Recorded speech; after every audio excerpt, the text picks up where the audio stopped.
Good morning all of children. మనం ఉపవాచకంలో యుద్ధకాండ లాస్ట్లో ఉన్నాం. అది నెక్స్ట్ దాంట్లో చెప్పుకుందాం. ఇప్పుడు కొత్తగా గోల్కొండ పట్టణం పాఠం కంప్లీట్ అయిపోయింది. ఇక 11వ పాఠం చెప్తున్నాను, మొదలు పెడుతున్నాను. భిక్ష. ఇది పాఠం కూడా చాలా కొద్దిగా కష్టంగా అనిపిస్తుంది. చాలా జాగ్రత్తగా వినండి. దీనిని రచించినటువంటి వాళ్ళు శ్రీనాథుడు. దీనిని రచించినటువంటి వాళ్ళు కవి సార్వభౌముడు అనేటువంటి బిరుదు పొందినటువంటి కవి శ్రీనాథుడు. అతను రచించినటువంటి చాలా ప్రౌఢంగా ఉంటుంది. మనకు ఎవరి భాష వాళ్ళకి వెనుసూపు దాంట్లో చెప్పాను. ప్రౌఢంగా అంటే ఎంత మనకు అర్థమవుతుంది, ఎంత కష్టంగా ఉంటుందో అర్థమవుతుందా? ఈ పాఠం మనం చదువుకుంటే అర్థమవుతుంది. దీంట్లో పాఠం చెప్పే ముందు చదవండి, ఆలోచించి చెప్పండి.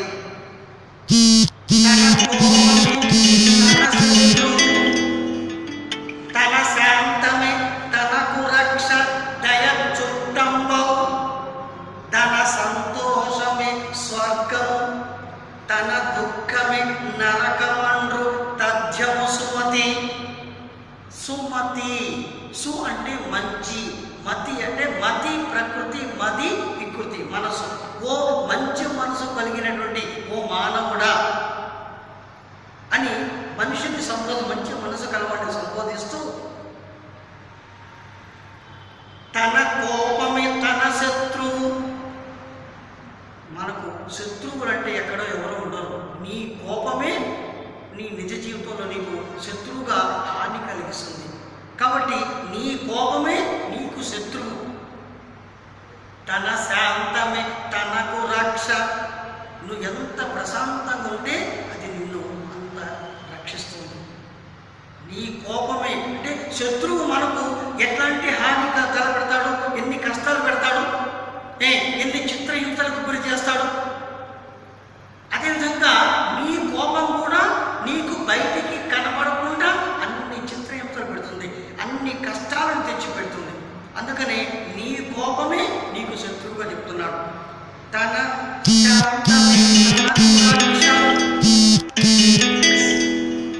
శాంతమే.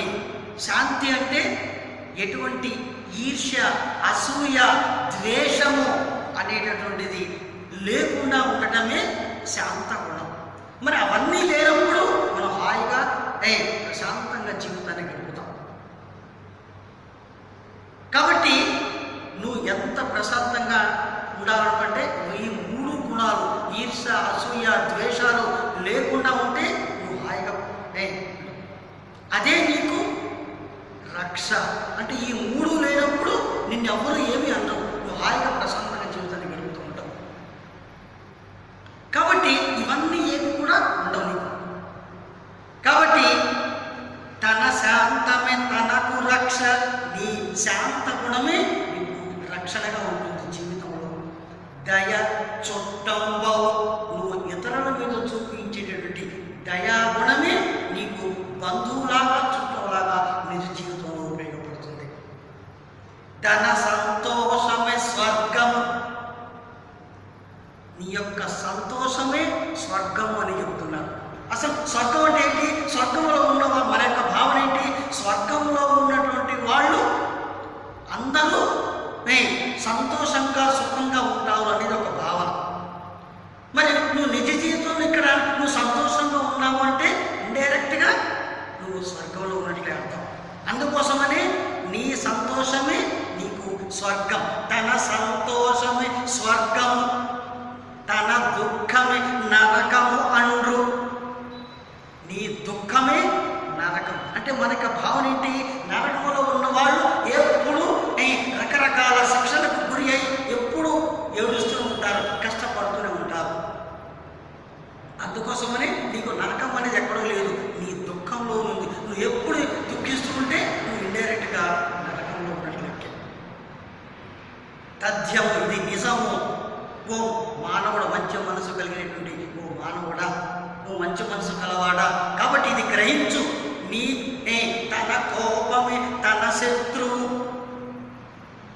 తన శాంతమే తనకు రక్ష, దయచుట్టంబవు, తన సంతోషమే స్వర్గం, తన దుఃఖమే నరకమండ్రు తథ్యము సుమతి. అర్థంగా?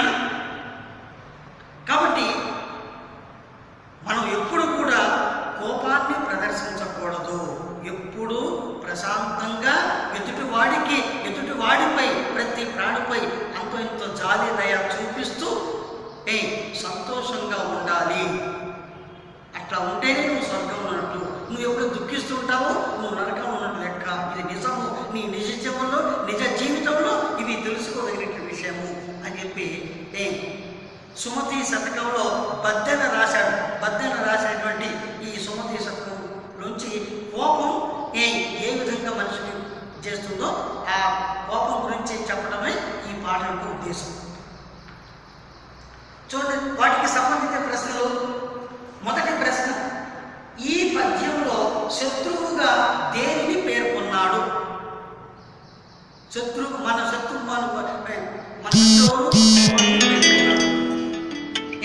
ఎందుకు అంటే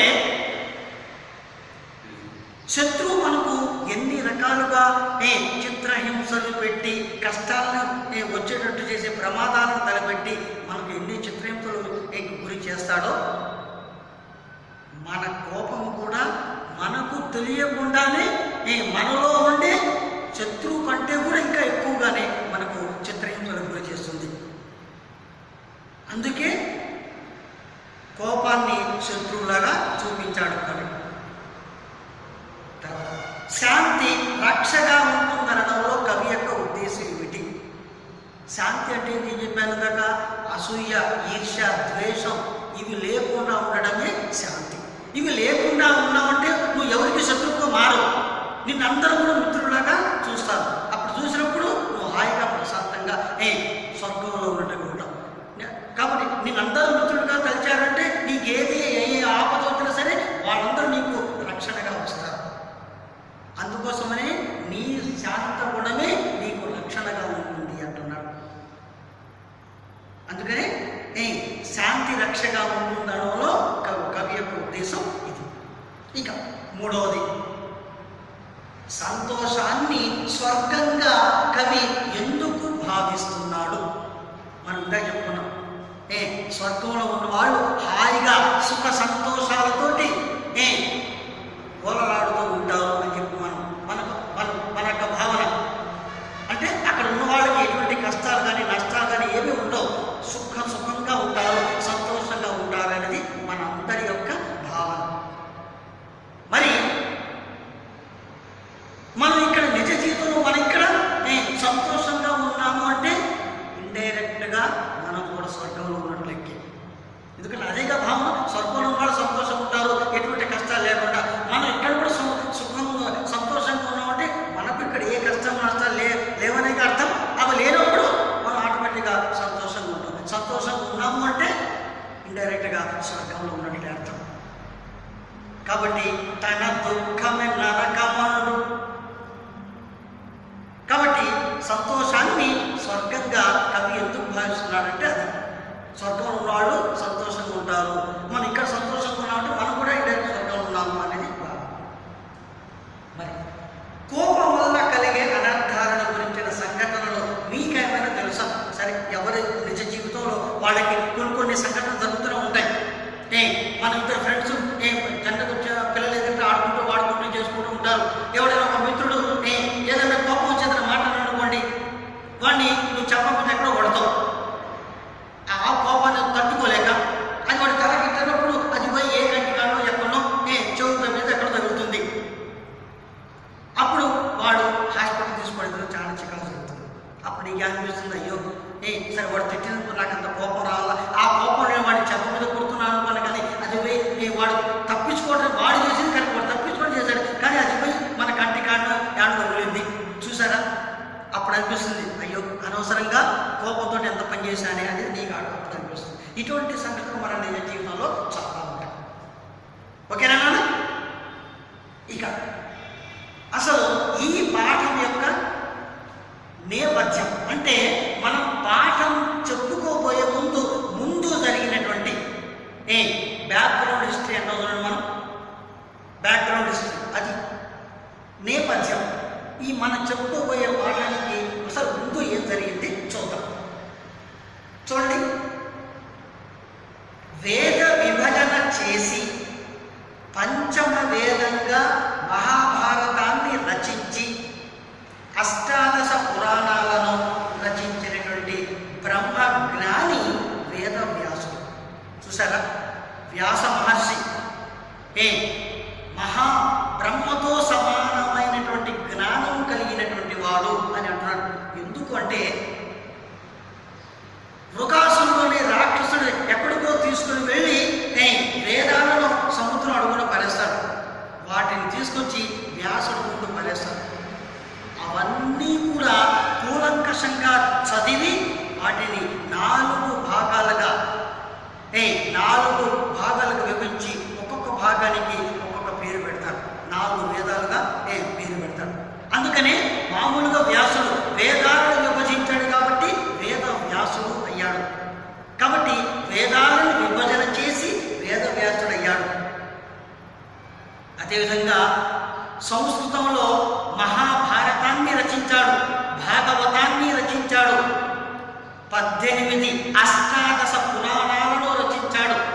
అష్టాదశ మన సంస్కృతంలో ఏక ద్వయో త్రయో చతుర్ పంచ షష్ఠ సప్త అష్ట నవ దశ ఏకాదశ ద్వాదశ త్రయోదశ అష్ట చతుర్ పంచ షోడశ సప్త అష్ట అష్టాదశ.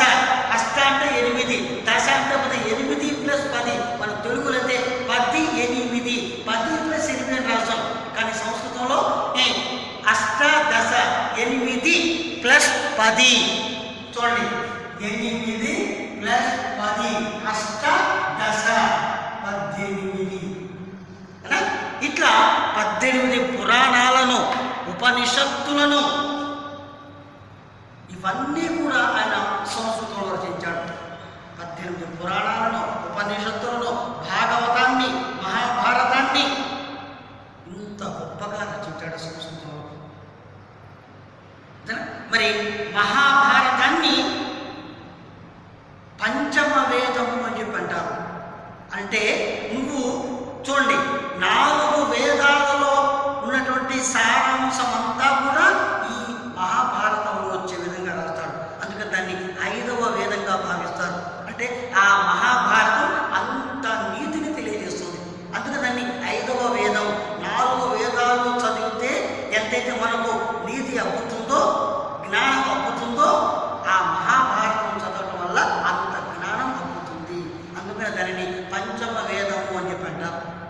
అట్లా పంచమ వేదంగా భావించండి మహాభారతాన్ని. 18 పురాణాలను రచించాడు కాబట్టి బ్రహ్మజ్ఞాని, బ్రహ్మతోటి సమానమైన జ్ఞానం కలవాడు చెప్పి ఆ వ్యాసుడు కొనియాడుతూ ఉంటారు.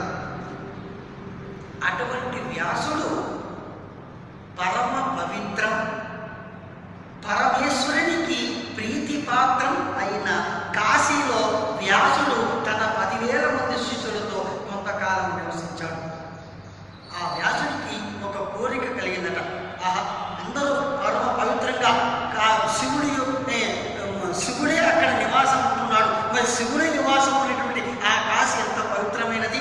కాబట్టి అటువంటి పవిత్రమైనటువంటి కాశీలో నివాసం ఉండటానికి అక్కడికి వస్తాడు తన 10,000 మంది శిష్యులతోటి. అందుకనే కాశీ అంటే ఎందుకు అంత ఇష్టపడతాడు అంటే అక్కడ శివుడే నివసిస్తున్నాడు. అందుకని అంత ప్రీతిపాత్రంగా తాను కూడా అక్కడ నివసించాలని చెప్పి తన 10,000 మంది శిష్యులతోటి అక్కడ కొంతకాలం నివసించాడు.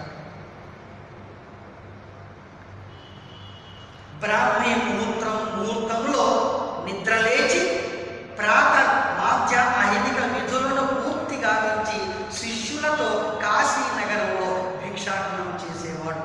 బ్రహ్మ ముహూర్తం అంటారు. అంటే సూర్యోదయానికి ముందు. అది మన శరీరానికి కానీ ఆరోగ్యానికి కానీ చాలా మంచిది. సూర్యోదయానికి 1 గంట 45 నిమిషాల ముందు ఆ కాలాన్ని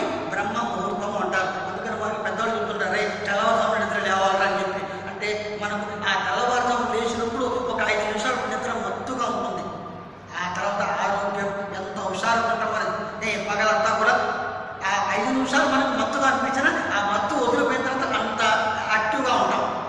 అందుకని వ్యాసుడు కూడా ఆ కాలాన్ని ఏది సూర్యోదయానికి 1:45 నిమిషాలు 50 నిమిషాల గంట ముందు ఆ సమయాన్ని బ్రహ్మ ముహూర్తము అని చెప్పంటారు.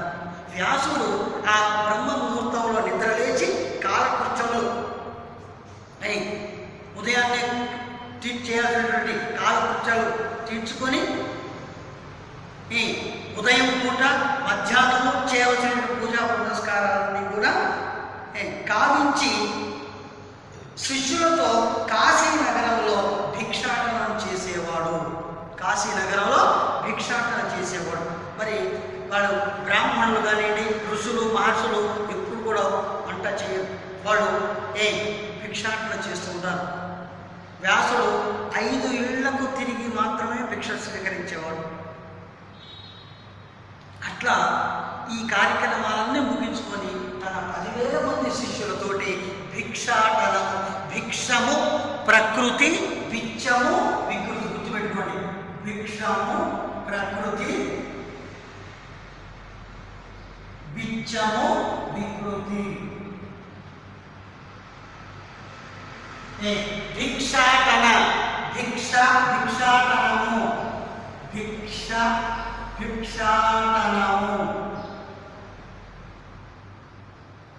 భిక్ష ప్లస్ అటనము.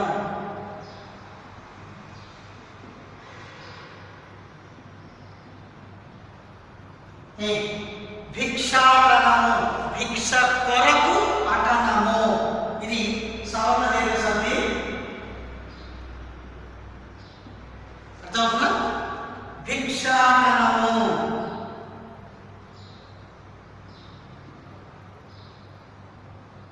భిక్ష కొరకు అటనము, కొరకు అటనము. చతుర్థి తత్పురుషం. మళ్ళీ పాఠంలో చూద్దాం. అర్థమవుతుందా? భిక్ష కొరకు వీధులలో తిరిగేవాడు. అర్థమవుతుందా?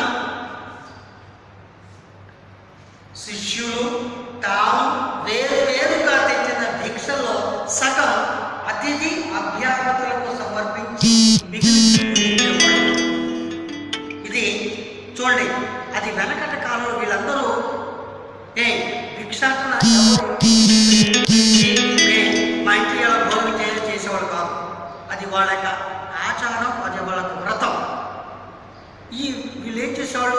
వ్యాసుడికి 10,000 మంది భిక్షాటన చేసి వచ్చినటువంటి భిక్ష, మరి వాళ్ళ ఇంటికి కూడా చుట్టాలు, వాళ్ళ బంధువులు వస్తారు కదా, మరి వాళ్ళకి వీళ్ళు వండి పెట్టలేరు కదా. అందుకోసం ఏం చేసేవాళ్ళు? వాళ్ళు తెచ్చినటువంటి ఆ భిక్ష 10,000 మంది వ్యాసులు వీళ్ళందరూ తెచ్చిన భిక్షని మొత్తం కలిపేవాళ్ళు.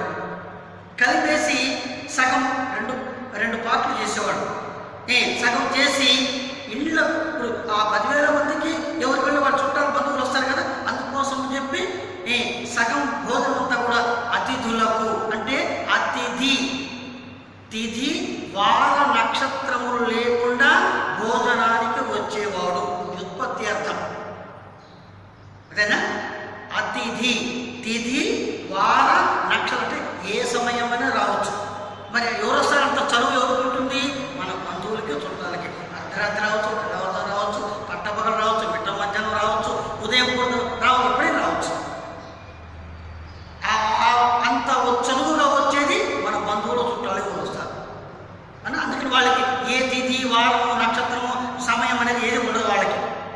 అట్లా అతిథులకు, అభ్యాగతులకు, అంటే మనం పిలిస్తే వచ్చాడు, మనం అభ్యర్థిస్తే ఏమంటే పలానా రోజు మా ఇంటికి రండి, పలానా కార్యక్రమం ఉందని మనం పోయి ఇన్వైట్ చేస్తే వచ్చేవాళ్ళు అభ్యాగతులు. అట్లా పిలిస్తే వచ్చేవాళ్ళు, పిలవకుండా వచ్చేవాళ్ళ కోసం ఆ భోజనం అంతా, భిక్ష అంతా కలిపి సగం అతిథుల కోసం తీసేసి ఆ మిగతా సగాన్ని అందరూ కలిసి ఏకపంక్తి భోజనం చేసేవాడు. పంక్తి అంటే వరుస. పంక్తి, ప్రకృతి, బంతి, ఎక్కువ. కాబట్టి శిష్యులు తాము వేరువేరుగా తెచ్చిన భిక్షలో సగం అతిథులకు, అభ్యాగతులకు చేసేవాడు. అయితే ఒక రోజున కాశీ విశ్వనాథునికి వ్యాసుడిని పరీక్షించాలన్న సంకల్పం కలిగింది. ఆ సందర్భంగా జరిగే సంఘటనే ఈ పాఠం. అయితే ఒకసారి ఎందుకో ఆ కాశీలో నివాసం ఉన్నటువంటి శివుడికి ఒక కోరిక కలిగిందట. మరి వ్యాసుడు మహా గొప్ప బ్రహ్మజ్ఞాని కదా, చూద్దాం ఆయన్ని పరీక్షించాలి అని చెప్పి ఒకనాడు ఎందుకు అనిపించిందట. అనిపించి వెళ్ళి తన భార్యతోటి అయినటువంటి పార్వతితోటి, నువ్వు వెళ్ళి ఇట్లా నువ్వు ఎవరిని కూడా ఆ బ్రాహ్మణ స్త్రీలకి ఎవరు కూడా వ్యాసుడికి శిష్యులు కానీ భిక్ష వేయకుండా చెయ్యి అని చెప్పి చెప్తాం. అప్పుడు జరిగిన సంఘటన ఏమిటి, ఏం జరిగింది అనేది మనకు పాఠం. ఎవరికైనా కోపం ఎంత అనర్థదాయకమో తెలియజెప్పడమే ఈ పాఠం యొక్క ముఖ్య ఉద్దేశం. ఎవరికైనా సరే, ఎవరికైనా సరే, ఇది పార్ట్ 1 గుర్తుపెట్టుకోండి. పార్ట్ 1 పాఠం. ఎవరికైనా కోపం ఎంత అనర్థదాయకమో తెలియజెప్పడమే ఈ పాఠం యొక్క ముఖ్య ఉద్దేశం. కోపం అనేది ఎవరికైనా సరే, ఎవరి కోపం వస్తే సరే అది వాళ్ళకి ఎంత హాని తలపెడుతుందో, ఎంత చెడ్డదో తెలియచెప్పడమే ఈ పాఠం ముఖ్య ఉద్దేశం. అంటే కోపం వల్ల కలిగే ప్రమాదాలు, అనర్థాలు, నష్టాలు, కష్టాలు నీకే కావచ్చు, నీ వల్ల ఎదుటివాడికి కూడా కావచ్చు. ఆ తర్వాత నువ్వు పశ్చాత్తాపంటే దానివల్ల ఉపయోగం లేదు. కాబట్టి కోపం ఎంత అనర్థదాయకమో చెప్పడమే ఈ పాఠం యొక్క ముఖ్య ఉద్దేశం. ఇక పాఠ్యభాగ వివరాలు. ఈ పాఠం కావ్య ప్రక్రియకు చెందినది. మనం ప్రక్రియ అంటే చెప్పుకున్నాం, రచించే విధానమే ప్రక్రియ. ఇది కావ్య ప్రక్రియకు చెందినది. ఇది శ్రీనాథ కవి సార్వభౌముడు రచించినటువంటి కాశీఖండము సప్తమ ఆశ్వాసంలోనిది. చెప్పండి, శ్రీనాథుడు రచించినటువంటి కాశీఖండము అనే కావ్యం నుంచి 7వ ఆశ్వాసం నుంచి తీసుకోబడింది. ఇక కవి పరిచయం, ఆ శ్రీనాథుడి గురించి కవి పరిచయం. తెలుగు సాహిత్యంలో పేరు ఎన్నిక గల కవి శ్రీనాథుడు. తెలుగు భాషాపరంగా కవులు ఎవరు ఉన్నారంటే బాగా పేరు పొందిన వాళ్ళలో ఎంపిక చేసినట్టయితే కవి సార్వభౌముడు ముందుంటాడు. అందుకని తెలుగు సాహిత్యంలో పేరు ఎన్నిక గల అంటే బాగా పేరు పొందినటువంటి వాళ్ళలో పొందిన కవి శ్రీనాథుడు. ఈయన తల్లిదండ్రులు మారయ, భీమాంబ. తండ్రి మారయ, తల్లి భీమాంబ. కొండవీటిని పరిపాలించిన పెదకోమటి వేమారెడ్డి ఆస్థానంలో విద్యాధికారి. చూడండి, కొండవీటిని పరిపాలించినటువంటి పెదకోమటి వేమారెడ్డి యొక్క ఆస్థానంలో విద్యాధికారి, విద్యకు సంబంధించినటువంటి ఆస్థాన విద్యాధికారి. విజయనగర ప్రౌఢదేవరాయల ఆస్థానంలో గౌడ డిండిమ భట్టును తన వాదన పటిమతో ఓడించి కనకాభిషేకాన్ని కవి సార్వభౌమ బిరుదును పొందాడు. విజయనగరాన్ని పరిపాలించిన ప్రౌఢదేవరాయల ఆస్థానంలో గౌడ డిండిమ భట్టుని ఒక గొప్ప కవి ఉండేవాడు. అతడు ఏ అంశం మీదైనా సరే ఈజీగా చాలా ఆశువుగా వాదన చేసేవాడు. అతన్ని వాదనలో ఓడించడం అనేది ఎవరి వల్ల కాకపోయేది.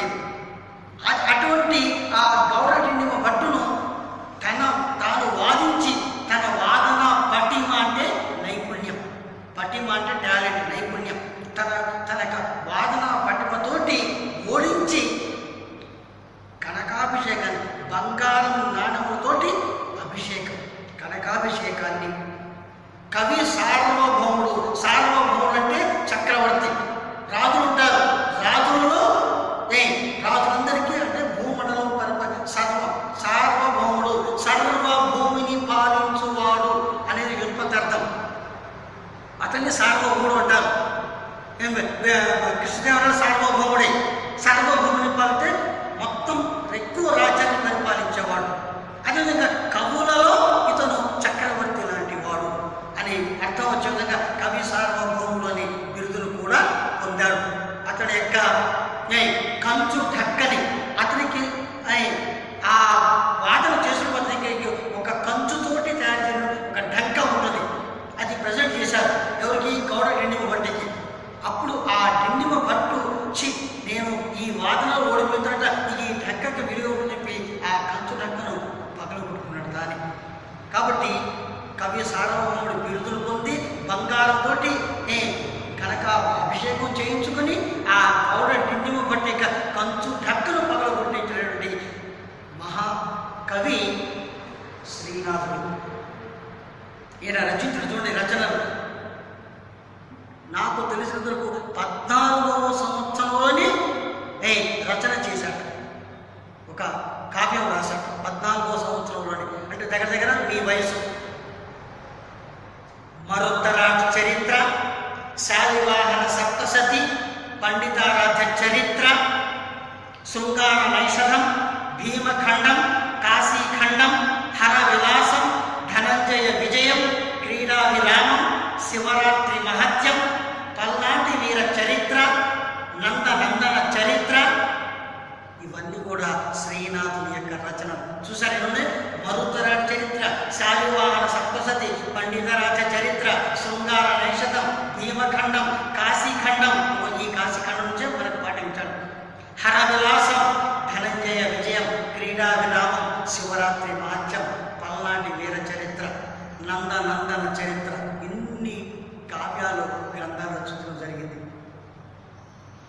చమత్కారానికి, లోక అనుశీలనకు, రసజ్ఞతకు, జీవిత విధానానికి అద్దం పట్టే చాటువులు చాలా చెప్పాడు. చమత్కారంగా రచించాడు. లోకం అనుకరించే విధంగా లోకంని ఈయన రచించిన రచనల్లో నుంచి నీతిని అనుకరించే లోకానుశీలనకు, రసజ్ఞతకు, నవరసాలు ఉట్టుపడే విధంగా రసజ్ఞతకు, మరి జీవితానికి అర్థం పట్టే ఇగో మానవులారా మీ జీవితం ఇది అంటే మన జీవితాన్ని మనకు అర్థంలో చూపించిన విధంగా చాటువులు చాలా ఉంటాయి. మన చిన్న చిన్న రాళ్ళు, చిల్లర దేవుళ్ళు, సజ్జ జొన్న కూళ్ళు, సర్పంబులను తేళ్ళు, నాకు లేటి నీళ్ళు, నా పరాళ్ళు అని చూడండి. అప్పుడు పల్నాటి సీమలో వర్షాలు లేక అక్కడ ప్రతి వాళ్ళు కూడా రాయిని పెట్టి పశువు పూజలు పూజిస్తూ ఉంటారు. అందుకంట చిన్న చిన్న రాళ్ళు, చిల్లర దేవుళ్ళు. అక్కడ ఉన్న వ్యక్తులకి చిన్న చిన్న రాళ్ళని చిల్లర దేవుళ్ళు. సజ్జ జొన్న కూళ్ళు, సర్పంబులను తేళ్ళు. అక్కడ అంతా కూడా సజ్జలు జొన్నలు అక్కడ పండిస్తారు. వరి పంట పంటకు వర్షాలు ఉండవు కాబట్టి సజ్జ జొన్న కూళ్ళు, సర్పంబులను తేళ్ళు, నాకు లేటి నీళ్ళు, నా పరాళ్ళు. నాకు లేటి నీళ్ళు అన్ని ఆ పూలు ఈ పూలు వేసి అన్ని నాపరాలుగా చనిపోయింది, నాపరాలుగా తయారైనవి. పల్లె నాటి సీమ, పల్లెటూళ్ళు, ఆ పల్నాటి సీమలో పల్లెటూళ్ళు అని చెప్పి ఎటువంటి చాటును చాలా రచించాడు ఆయన. ఇవన్నీ కూడా లోక అనుశీలనకు, చమత్కారానికి, రసజ్ఞతకు మన జీవితం మన మొత్తంలో చూపించినట్టుగా ఉంటాయి. అంత గొప్పగా రచించాడు శ్రీనాథుడు. తన యొక్క